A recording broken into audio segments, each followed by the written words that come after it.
হুমায়ুন সাহেব আমার বাবা হয়, আমি আমার বাপের পরিচয় দিয়ে চলি।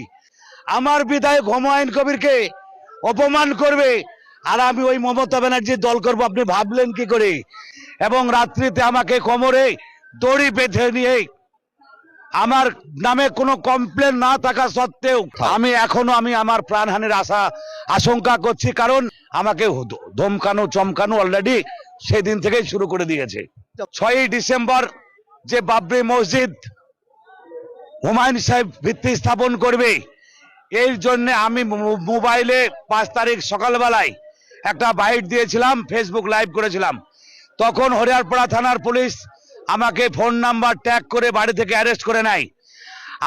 আমাকে যখন অ্যারেস্ট করে, আমি তখন নারে তাকবীর আল্লাহু আকবার বলতে বলতে ওনার গাড়িতে উঠে, যিনি আমাকে অ্যারেস্ট করেন ওনার নাম অভিজিৎ এএসআই। ওর এখন কম্বল পেয়েছিলাম না, বড় আফসোস লাগে, বড় দুঃখ লাগে। আমি তখন আল্লাহর কাছে 2 হাত তুলে কেঁদেছিলাম, এই বলে নারায়ে তাকবীর আল্লাহু আকবার করতে করতে কেঁদেছিলাম আর বলেছিলাম, আল্লাহ আমি যেন এই জান্নাতের বিছানায় আজকে শুয়ে আছি।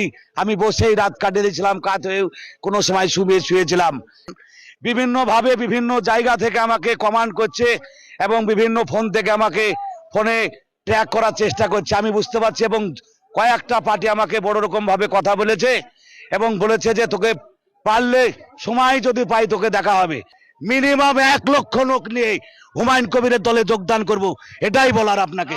আমি ছাড়লাম বলে নারায়ে তাকবীর বলবো আর দলে যোগদান করব, আর দেখবেন কোন জেলা থেকে কত হাজার লোক যোগদান করেছে, এটাই আপনার মাধ্যমে আমি বলতে